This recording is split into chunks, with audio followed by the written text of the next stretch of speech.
Čak i ako volite mleko i mlečne proizvode, s vremena na vreme nije loše napraviti zdravu zamenu. Osvežiti malo organizam i u tu svrhu danas pravimo tofu, sir od soje.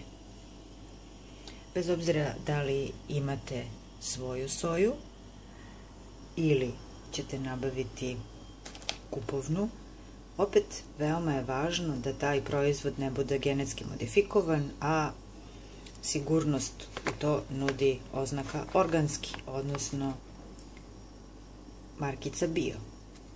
Da bismo napravili ukusan tofu sir, sve što je potrebno je jedna šolja soje, odnosno činije u ovom slučaju, između 200 i 250 grama i voda. Najpre soju treba preliti vodom i ostaviti preko noći da nabubri.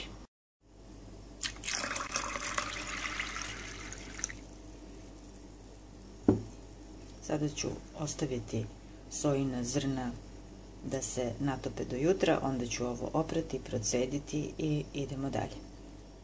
Suva sojina zrna su dehidrirana i da bi se rehidrirala moraju da se potope u vodu, baš kao prilike svaka druga grahorica, odnosno mahunarka, recimo pasulj.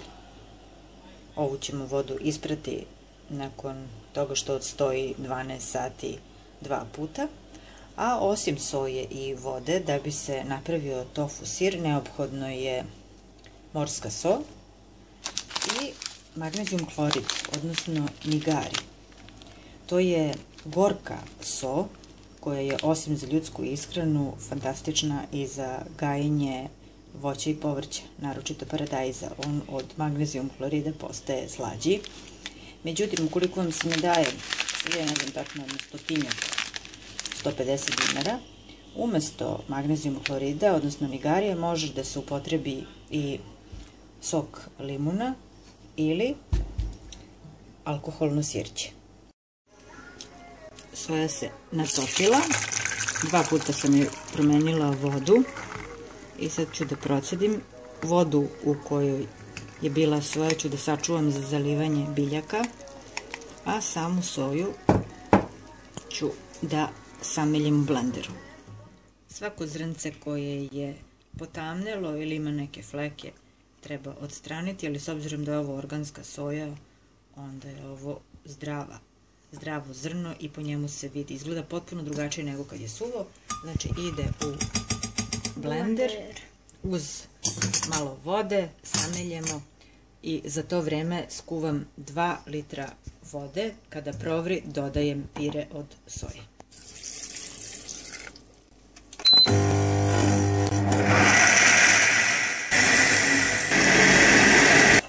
Soja je pretvorena u pire i kada voda provri sipam. Dakle, počela da struji i sad dodajem pire od 250 grama soje.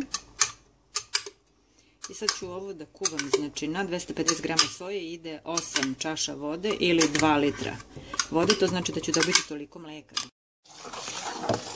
Kuvanjem soje u vodi formira se pena, a soja padne na dno šerpe i mora da se stalno meša da ne bi zagorelo. Na umerenoj počne da vrije, smanjit ću temperaturu i nastaviti da mešam dok ne prođe 20 minuta, onda isključim. S obzirom da je usuto 2 litra vode, to znači da bi trebalo da dobijemo oko 2 litra sojinog mleka, a ovaj gustiš što ostaje, u našem jeziku ne postoji naziv za to, to je okara, tako se zove, može da se koristi za pravljenje različitih ćufti i burgera od soje ili za ishranu pasa, recimo, kućnih ljubimaca kad se pomeša sa nečim. Znači, odvoji se taj gusti deo i to je ono što mene trenutno ne zanima. Znači, ako se posvetite pravljenju tofua, onda ovaj deo se ohladi i zamrzne, a onda nakon toga se prave ćuftice, recimo. Neću previše da cedim, jer odmah idem na pravljenje tofu sira. Ovo što je dobijeno je klasično sojino mleko. Da bi se dobio ukus poput onoga kupljenog u prodavnicama, treba staviti jedan štapić vanile i malo, recimo, ječmenog slada ili agavinog sirupa. I kad se ohladi, dobije se identičan ukus sojinog mleka. On u sebi ima ogroman procenat proteina i zbog toga je veoma hranljiv, a da ne govorimo o fitoestrogenima koji su mnogo važni za žene, naročito u menopauzi. Oslobađaju od valunga i olakšavaju mnoge tegobe, za kardiovaskularni sistem su fantastični. Proceđeno sojino mleko vraćam u šerpu i nastavljam da kuvam na tihoj vatri 10 minuta, onda ću da pojačam 2-3 minuta i da dodam koagulator. Ja ću staviti nigari, odnosno magnezijum hlorid, tipičan japanski koagulator. Za razliku od njega, Kinezi koriste gips, odnosno kalcijum sulfat, zbog čega njihov tofu izgleda sjajnije i mekše i zove se svileni tofu.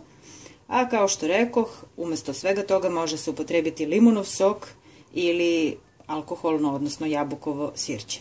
Dakle, sad na tihoj vatri 10 minuta i onda dodajem koagulator da najzad razdvojimo surutku od tofu sira. U pola šolje mlake vode dodat ću samo jednu kašičicu nigarija, ne više, zato što će u protivnom tofu da bude gorak. Ukoliko bude nedostajalo da se izvrši koagulacija, onda ću dodati još malo magnezijum hlorida, ali ću postepeno dodavati. Ukoliko se desi da se presoli gorkom morskom solju tofu, ima rešenja, gorčina može da se ispere, znači morat će samo više puta da se ispira tofu i onda će se isprati gorčina i on će opet biti neutralan i blag. Isparavanje je pojačano i sada ću da isključim mleko i kada temperatura bude pala na nekih 70 stepeni, onda ću da dodam koagulator.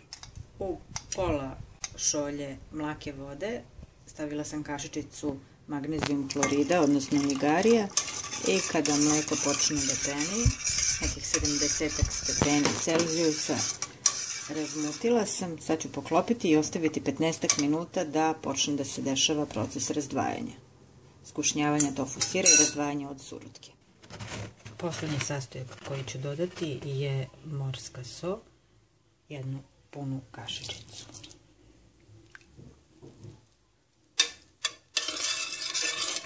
Evo, kad sir je počeo da se razdvaja od vode, odnosno surutke, sad ću sačekati samo da se prohladi i onda procedim i to je. I još jednom je došao trenutak ceđenja, opet kroz gazu.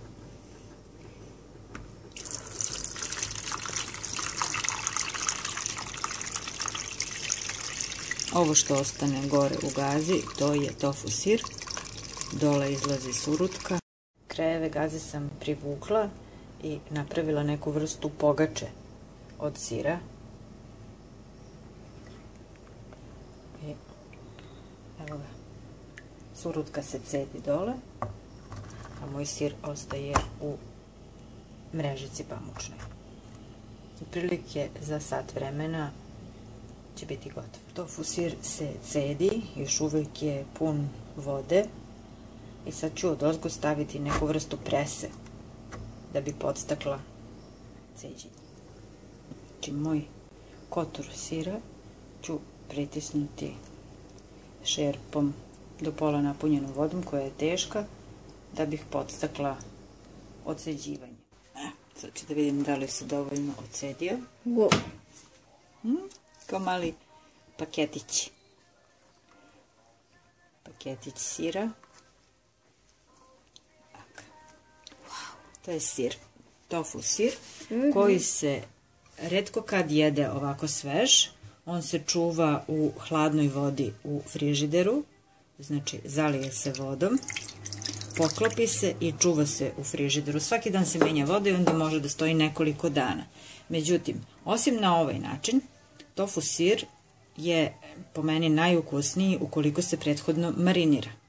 razlog zašto je tofu planetarno popularan je upravo, makako to paradoksalno zvučalo, u njegovom odsustvu ukusa. Znači, on je bezukusan i može se reći bljutav, ali to ga čini idealnim sastojkom svih jela, zato što može da upije aromu, miris, ukus začina koji se dodaju jelima. I zbog toga je popularan, a da ne pričamo o njegove hranljivoj vrednosti koja je već više puta pomenuta. Znači, ima puno proteina, vitamina i kalcijuma. Ovo što sada radim je da bi ga marinirala. Znači, dva su načina, ili da se zamrzne, a kada se izvadi tofu sir koji je prethodno mrznut, onda strukturom podsjeća na meso i idealan je, recimo, za gulaše. Međutim, ja ću ga marinirati u maslinovom ulju kome sam dodala dosta belog luka, aromatičnih trava, provansalske mešavine i ljutu papričicu. I držat ću ga u frižideru, a onda ću ga, kada ga izvadim, koristiti tako što ga prelijem senfom i ispržim ili ispečem u rerni. Osim toga, vrlo je važno da se tofu sir ne kuva ili ne peče predugo, zato što onda postaje žilav. Tofu kockice sam spakovala u teglu, a sada ću zaliti mešavinom belog luka, aromatičnih trava, maslinovim uljem i čili papričicama. Otprilike kao kad pravim marinadu za feta sir. Miriše perfektno.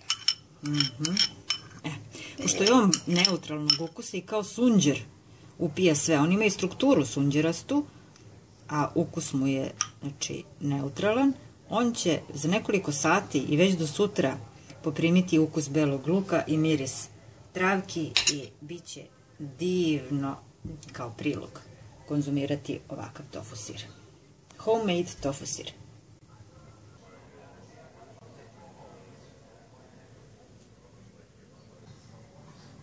Organski marinirani tofu sir od 250 grama organske soje, vode i malo gorke soli.